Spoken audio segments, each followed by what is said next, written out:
তো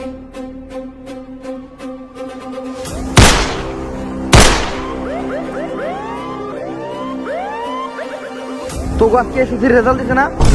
জি স্যার। তুই কত পাইছস? স্যার 4.98। 2 পয়েন্ট কম পাইলি কে? স্যার আমার হাতের লেখা একটু খারাপ।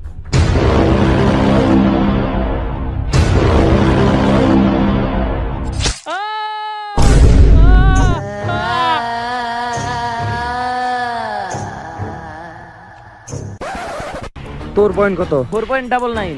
তুই 1 পয়েন্ট কম পাইলি কে? স্যার আমার পায়ে ব্যথা ছিল, তাই পরীক্ষা হলে যাইতে একটু দেরি হয়েছে।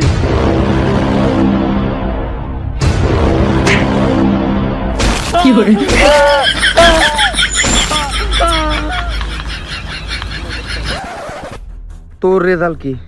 স্যার আমি ফেল করছি।